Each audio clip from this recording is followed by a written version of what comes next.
नमस्कार, मैं पंडित सुशील कुमार शर्मा अथर्व ज्योतिष केंद्र एवं आचार्य पूजा भंडार में एक बार पुनः आप सभी का स्वागत करता हूं। आज का जो हमारा विषय है वह मेष राशि वाले जातकों के ऊपर है। वर्ष 2023 मई का महीना मेष राशि वाले जातकों के लिए किस प्रकार से बीतेगा, आज इस विषय में चर्चा होगी। यदि अभी तक आपने अथर्व ज्योतिष केंद्र को सब्सक्राइब नहीं किया है तो आप उसे सब्सक्राइब अवश्य करें। इस चैनल के माध्यम के द्वारा आपको समय समय के ऊपर ज्योतिष से जुड़ी हुई जानकारियां प्राप्त होगी। साथ ही साथ आपको पूरे वर्ष का वर्षफल भी इस चैनल के माध्यम के द्वारा आपको मिलता रहेगा। यदि ज्योतिष के संबंधित आपके कोई सवाल हैं तो वह भी आप मुझसे कर सकते हैं। उचित समय मिलने पर आपके द्वारा पूछे गए सवाल के जवाब जरूर दिए जाएंगे। अब यहां पर यदि हम मेष राशि में ग्रहों की चलायमान स्थिति के बारे में बात करें तो मई के महीने के आरंभ से ही यहां पर बृहस्पति, राहु, सूर्य, बुध मेष राशिगत लग्नस्थ चलायमान है। साथ ही साथ यहां पर शुक्र वृषभ राशि का होते हुए धन भाव में चलायमान है। मंगल मिथुन राशि का तृतीय भाव में चलायमान है। चंद्रमा सिंह राशि का होते हुए पंचम भाव में चलायमान है। केतु तुला राशि का सप्तम भाव में चलायमान है और शनि कुंभ राशि का एकादश भाव में चलायमान कहे गए हैं। यहां पर मैं एक बात स्पष्ट तौर से कहना चाहता हूं कि ये जो राशि है इसमें ये कह सकते हैं कि ये जो मई का महीना मेष राशि वाले जातकों के लिए लगभग ऐसा कह सकते हैं कि 50-50 शुभ कारक है, क्योंकि यहां पर जातक के लग्नस्थ गुरु चांडाल युति भी हो रही है। तो कहीं ना कहीं स्वास्थ्य के संबंधित इस वर्ष या इस महीने में कुछ इश्यूज जरूर आ सकते हैं। तो थोड़ा सा अपने स्वास्थ्य के प्रति भी आप जरूर ध्यान रखें तो वह भी बहुत अच्छा रहेगा। यदि यहां पर 1 मई से लेकर 7 मई की यदि चर्चा की जाए तो जिसे ये कह सकते हैं कि ये आरंभ का जो सप्ताह है बहुत ही आनंददायक बीतेगा। यदि विद्यार्थी वर्गों के लिए बात की जाए तो वह अपने समय का इस समय अवधि में बहुत ही अच्छी तरीके से सदुपयोग करेंगे। साथ ही साथ यहां पर 2, 3, 4 मई का समय तो बहुत ही अच्छा है। इस समय अवधि में ऐसा कहा जा सकता है कि जातक के जो भी रुके हुए कार्य होते हैं वो कहीं ना कहीं से जातक के पूरे हो जाएंगे। साथ ही साथ यहां पर जातक को कहीं ना कहीं से शुभ समाचारों की प्राप्ति भी होगी, तो यह भी बहुत अच्छा है। इस समय अवधि में आप जो भी मेहनत कर रहे हैं या जो भी प्रयास कर रहे हैं उसके बारे में कहा जाता है कि उस प्रयास का आपको उचित फल की प्राप्ति होना, तो यह बहुत ही अच्छा संगम है भैया। इस समय अवधि में आप जितना हो सके उतना आप इस समय का अच्छी तरीके से यूटिलाइज करें तो वो आपके लिए बहुत अच्छा रहेगा। साथ ही साथ यहां पर यह कह सकते हैं कि ये जो समय है आपको काफी मानसिक शांति भी देगा। यहां पर एक बात मैं ये कह सकता हूं कि यदि आप बड़ों की सलाह मानते हैं, जो आपके आदर्श हैं, तो उनकी बात इस समय अवधि में जरूर सुने।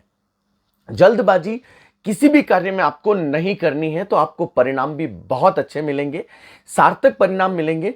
यहां पर कहते हैं कि आप अपनी जो भी एबिलिटी है उसका पूरी तरीके से आप उपयोग करें, क्योंकि जब आप अपनी काबिलियत को पहचानेंगे तो यह कहा जा सकता है कि यह समय आपके लिए बहुत ही शानदार रहेगा।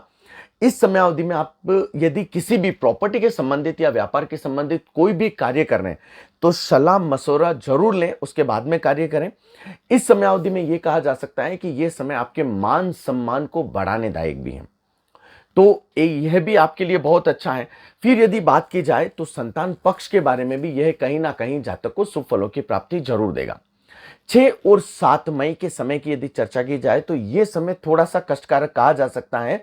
यहां पर आपके साथ जो भी अधिकारी हैं या कोई पार्टनर है या फिर आप जहां पर जॉब कर रहे हैं वहां पर बड़े अधिकारी हैं तो उनके साथ में इस समय अवधि में वाद विवाद हो सकते हैं। तो जहां तक हो सके वाद विवादों से आप दूर रहें, वह बहुत ही अच्छा रहेगा। एक बात मैं और कहना चाहता हूं कि आप यदि वाहन चलाते हैं बहुत अच्छी बात है, लेकिन वाहन चलाते समय यदि आप 2 व्हीलर का उपयोग करते हैं तो आप हेलमेट के बिना वाहन आप नहीं चलाएं। साथ ही साथ आपको क्या करना है कि यदि आप 4 व्हीलर लेके चल रहे हैं तो भी आप अपनी स्पीड को इस समय अवधि में नियंत्रित करके चलें, सावधानी से चलाएं, तो वह आपके लिए बहुत अच्छा रहेगा, अन्यथा नुकसान हो सकता है। और 6 और 7 का जो समय है इस समय अवधि में आपको क्रोध भी बहुत आएगा भैया। तो क्रोध पर काबू पाने के लिए या आपके यदि जो भी समस्याएं चल रही हैं उनको दूर करने के लिए आप बालाजी की शरण में जरूर जा सकते हैं। साथ ही साथ नित्य रूप से आप हनुमान चालीसा का पाठ जरूर करें तो आनंद ही आनंद है। यदि हम द्वितीय सप्ताह की बात करें कि 8 मई से लेकर 15 मई का समय मेष राशि वाले जातकों के लिए क्या रहेगा, तो आरंभ की यदि बात की जाए तो 8, 9 और 10 मई के समय में आपके द्वारा जो भी कार्य हैं, जैसे सरकारी मामले में कोई भी यदि फाइल अटकी हुई है तो वह इस समय अवधि में जरूर आपके कार्य संपन्न होंगे। साथ ही साथ यदि कोई कोर्ट कचहरी के संबंधित कोई भी आपके केस चल रहा है तो उस समय अवधि में भी आपके विजय होने के आसार जरूर लगते हैं। साथ ही साथ यहाँ पर इस समय अवधि में आपकी जो भी कार्य हैं या जो आप व्यापार में इन्वेस्ट कर रहे हैं वहां पर प्रॉफिट मिलने के आसार भी बहुत अच्छे हैं। बुद्धि का अच्छे तरीके से उपयोग इस समय अवधि में आप करेंगे क्योंकि आपका मन काफी शांत रहेगा। यहां पर यह कह सकते हैं कि आर्थिक स्थिति में भी आपके काफी सुधार आएगा। कुछ नई वस्तु आप अपने मकान के लिए इस समय अवधि में जरूर खरीद सकते हैं। साथ ही साथ 11 और 12 का जो समय है वो काफी अच्छा व्यतीत होगा। आपके सारे कार्य एक से एक के बाद एक के बाद एक आपके बनते चले जाएंगे। हाँ, यहां पर ये जरूर है कि आप अपने जो भी कार्य हैं उनकी लिस्ट तैयार करके रखें और अपने टाइम का थोड़ा सा अच्छी तरीके से यूटिलाइजेशन करें तो आपके सारे कार्य होंगे, क्योंकि ये समय आपके लिए विजय सूचक समय कहा जाता है। तो भैया जब समय अच्छा होता है तो वो कहते हैं ना कि टाइम अच्छा है तो कार्य अपने अच्छे होंगे। बस थोड़ा सा मन को शांत रखें, अपने कार्य के प्रति आप चिंतन करते हुए करते चले जाएं। मैं ये कहता हूं आपके कार्य बनते चले जाएंगे। साथ ही साथ यहां पर यह कह सकते हैं कि ये जो समय है इस समय अवधि में आपके जो भी उन्नति के मार्ग हैं, जैसे कहते हैं ना पदोन्नति नहीं हो रही है या फिर मेरा ट्रांसफर नहीं हो पा रहा है, तो वो सारे मार्ग कहीं ना कहीं आपके जैसे खुल जाएंगे। कहते हैं ना कहीं से अवरोध आ रहा था, अवरोध टला है। तो ये बहुत ही अच्छा समय है। इस समय अवधि में आप सोच विचार कर कर कार्य करें तो आनंद की प्राप्ति हो जाएगी। 13 और 14 मई की यदि बात करूं तो यहां पर जबरदस्त, जिसे ये कह सकते हैं कि धन आगमन के प्रबल योग इस समय अवधि में बनते हैं। तो आप विशेष तौर से कहीं यदि अटका हुआ पैसा है तो आप 10 तारीख से ही आप थोड़ा सा मांगना शुरू कर दें तो वो आसार आपके बन जाएंगे कि चलो ठीक है, मेरे अटके हुए पैसे थे आ गए। कहीं पे कोई जैसे कहते हैं ना कि अरे यार ये डील मेरी अटक रही है, उस समय अवधि में हो सकते हैं। जो जहां तक नौकरी पेशे में लगे हुए हैं, टारगेट कंप्लीट नहीं हो रहे हैं, ये समय है भैया। इस समय अवधि में आपका ईश्वर जरूर सहयोग करेंगे और आपका टारगेट भी पूरा जरूर हो जाएगा। यहां पर आपको एक नया आयाम जरूर मिल सकता है। कहते हैं ना अरे मेरे को नई जिम्मेदारी दे दी, तो ये कुछ समय इस प्रकार का है कि आपको नई जिम्मेदारियां इस समय अवधि में मिलेगी और आपको उनको लेना है। और मैं ये कहता हूं कि उन जिम्मेदारियों में आपको ईश्वर की कृपा से 100% सफलता प्राप्ति के योग भी बनेंगे। ये बहुत ही अच्छी बात है। साथ ही साथ यहां पर आप कहीं पे भी यात्रा करोगे तो मित्रों की संख्या भी बढ़ेगी भैया। कार्य क्षेत्र में भी आपको नई दिशाएं, नए आयाम इस समय अवधि में मिलेंगे। 15 मई को समय की यदि पुनः बात की जाए तो पुनः थोड़ा सा पारिवारिक चिंताएं आपको इस समय अवधि में बनेगी। कहते ना कि अरे कहीं ना कहीं थोड़ी सी चिंताएं हो जाती हैं और ये समय आपके स्वास्थ्य के संबंधित भी विचार योग्य है। कहते ना कि चलते चलते एकदम ही अचानक से बुखार आ गया या फिर अचानक से कोई बीमार हो गया, तो ये समय आपके साथ में ऐसी घटनाएं हो सकती हैं। तो जहां तक हो सके आप प्रिकॉशन लेके चलें, या फिर जहां तक हो सके आप है ना पहले से ही केयर करें कि भाई हाँ, यदि मैं धूप में जा रहा हूं तो मुंह वो ढक के निकले, क्योंकि लू के आसार हैं वो भी आपको लग सकते हैं।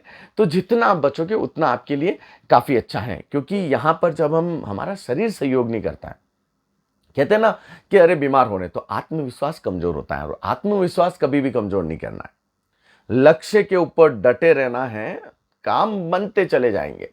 यदि तृतीय सप्ताह की बात की जाए कि 16 से 23 मई का समय मेष राशि वाले जातकों के लिए किस प्रकार से बीतेगा, तो यहां पर 16 से ही समय थोड़ा सा डामाडोल चलेगा। यहां पर कहीं ना कहीं जैसे आप के स्वास्थ्यता के प्रति तो कहता ही है समय, लेकिन यहां पर घर परिवार में भी किसी बुजुर्ग व्यक्ति के या फिर कहीं ना कहीं घर परिवार में भी स्वास्थ्य के प्रति थोड़ी सी चिंता हो सकती है। साथ ही साथ यहां पर इस समय अवधि में आप यदि कोई निर्णय ले रहे हैं तो काफी सोच समझ के लिए, मैं तो ये कहता हूं 15 से 18 तक का समय है। इस समय अवधि में आप थोड़ा सा सोच विचार करें।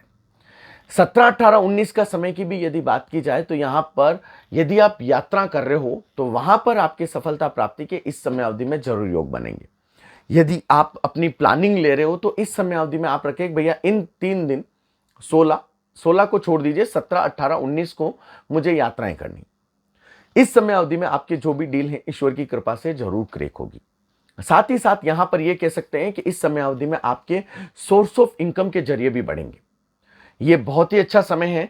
यहां पर आपके लिए यह भी है कि आप कहीं ना कहीं फैमिली ट्रिप भी इस समय अवधि में कर सकते हैं कि चलो यार कहीं घूमने चलते हैं, तो परिवार को लेके आप कहीं ना कहीं धाम की यात्रा के लिए निकल सकते हैं। ये समय काफी अच्छा है। यहां पर एक बात और मैं ये कह सकता हूं कि जो बच्चे हैं, जो विद्यार्थी वर्ग है, उनके लिए भी ये समय काफी, जिसे ये कह सकते हैं कि सोचने विचारने योग्य है।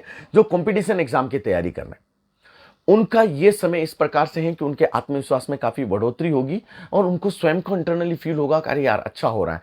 यहां पर उनको विशेष तौर से मैं सलाह देना चाहता हूं कि भैया प्रातःकालीन आप भगवान सूर्य को जल चढ़ाने के उपरांत आप हनुमान जी के, जिसे ये कह सकते हैं कि यदि बहुत ज्यादा यदि आप परेशानी है या बहुत ज्यादा आप मेंटली टॉर्चर हो रहे हैं, तो आप कोशिश करें कि हनुमान चालीसा का पाठ कम से कम 5 बार करें, ठीक है ना। और यदि ज्यादा ही परेशानी है तो सप्ताह में 3 बार बजरंग बाण का पाठ करें, ज्यादा नहीं करना है। तो आपकी जो भी परेशानी है ईश्वर की कृपा से दूर हो जाएगी और बालाजी महाराज का असीम आशीर्वाद आपको प्राप्त होगा। 20 और 21 के समय की यदि बात की जाए तो समय काफी अनुकूल है। इस समय अवधि में आप यदि ससुराल जाते हैं या ससुराल पक्ष की ओर से आपको कोई बड़ी जिम्मेदारी दी जा सकती है और आप उसका अच्छी तरीके से निर्वहन भी करेंगे। ये बहुत ही अच्छा है। साथ में साथ यदि ये कहा जाए कि 22 और 23 के समय की बात की जाए तो ये समय धन प्रदायक समय कहा जाता है। अचानक लाभ की स्थिति भी बन सकती है। साथ ही साथ यहां पर आपके द्वारा टारगेट पूरे होने के कारण या फिर कोई बड़ा अचीवमेंट होने के कारण कोई, जिसे ये कहते हैं ना कोई प्रोग्राम करना, तो ऐसी कुछ स्थिति भी आपके साथ में मेष राशि वाले जातकों के साथ में बन सकती है। यदि 24 से 31 मई चतुर्थ सप्ताह की यदि बात की जाए तो मेष राशि वाले जातकों के लिए 24 और 26 का जो समय है ये मध्यम फलदायक है। इस समय अवधि में कहीं ना कहीं थोड़ा सा कष्ट हो सकता है। अचानक यहां पर जिसे कहते ना कि अरे मैं काफी सही चल रहा था, अचानक से परेशानियों में गिर गया, तो ये समय अवधि कुछ ऐसी हो सकती है। साथ ही साथ आपके जो भी रूटीन के कार्य हैं उसमें भी आप कहोगे अरे यार इसमें भी क्यों परेशानी हो रही है। तो ये ऐसी कुछ चीजें इस समय अवधि में हो सकती हैं, तो भैया घबराना नहीं है। यदि ऐसा कुछ हो तो मंगलवार और शनिवार बालाजी महाराज के आप तेल के जो दीपक हैं उसके अंदर काले तिल डालकर बालाजी महाराज से प्रार्थना करें कि हे प्रभु जो ये दुविधा चल रही है उसको दूर करो। ईश्वर की कृपा से बालाजी महाराज जो भी परेशानियां उनको जरूर दूर करेंगे और आपके जो भी कष्ट चल रहे हैं वह ईश्वर की कृपा से जरूर दूर होंगे और लाभ प्राप्ति के परम आसार आपको मिलेंगे। इस समय अवधि में काफी चिड़चिड़ापन आपको हो सकता है, क्रोध आ सकता है, नियंत्रण रखें। बालाजी महाराज के जो सिंदूर होता है पांव का, उसको लेके तिलक करें तो आपका मन काफी शांत रहेगा, ठीक है ना। साथ ही साथ यहां पर यदि 27 और 28 के समय की बात की जाए तो यह समय पुनः आपके लिए अनुकूल होगा। इस समय अवधि में धार्मिक गतिविधियों में आप भाग ले सकते हैं। साथ ही साथ आपके जो भी कार्य हैं वो आनंद के साथ में पुनः पूर्ण होना शुरू हो जाएंगे। 29 और 31 का समय आपके लिए पुनः मध्यम कारक है। व्यापार पुनः आपके अच्छी गति पकड़ेगा। यहां पर यह भी कहा जा सकता है कि इस समय अवधि में आपको पूर्ण सफलता प्राप्ति के योग भी बनेंगे। यहां पर कुछ नए मेहमान के आने की आशंका भी आपके जरूर होगी, जिसे कहते हैं ना कि कोई नया कार्य भी आपके इस समय अवधि में जरूर पूर्ण होगा। साथ ही साथ ये जो समय है ये आपके, ये कह सकते हैं ना कि प्रसन्नचित्त समय कह सकते हैं कि आप इस समय अवधि में काफी आनंदित महसूस करेंगे। यदि आपको ज्योतिष के संबंधित भी कोई सवाल है या मन में किसी भी प्रकार की कोई आशंका है तो आप मुझे व्हाट्सएप कर सकते हैं। आपका जो भी एक सवाल है उचित समय मिलने पर आपके द्वारा पूछे गए सवाल के जवाब जरूर दिए जाएंगे।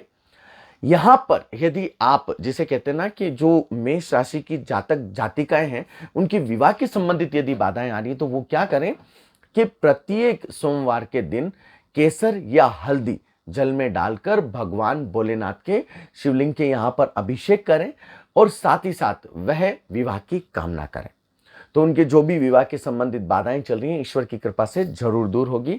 साथ ही साथ यदि धर्मपत्नी और उनके बीच में, पति के बीच में यदि, जिसे कहते हैं ना कि परेशानियां चल रही हैं या फिर दोनों में ट्यूनिंग नहीं बैठ रही है, तो सुंदरकांड का पाठ करें। मंगलवार या शनिवार के दिन आनंद का वातावरण होगा। साथ ही साथ जो विद्यार्थी वर्ग है उनको विशेष तौर से हनुमान चालीसा का पाठ करना बहुत ही शुभ कारक रहेगा। यदि व्यापार में मेष राशि वाले जातकों को घाटा हो रहा है या नुकसान हो रहा है तो वह क्या करें कि महीने में एक बार बालाजी महाराज को चोला जरूर चढ़वाएं। चोला में क्या होगा, आपको गाय चाप सिंदूर लेना है, आपको चमेली का तेल लेना है, आपको माली पन्ने लेने हैं और जो मंदिर के अनुसार जो सामग्री चाहिए वो आपको वहां पर दान करनी है। चोला चढ़ाने के लिए कहना है। मैं कह रहा हूं जो भी परेशानियां हैं बालाजी महाराज की कृपा से जरूर दूर होगी। आपका दिन मंगलमय हो। बालाजी महाराज का आशीर्वाद सदैव आप सभी के ऊपर बना रहे। जय जय श्री राम, जय जय श्री राम।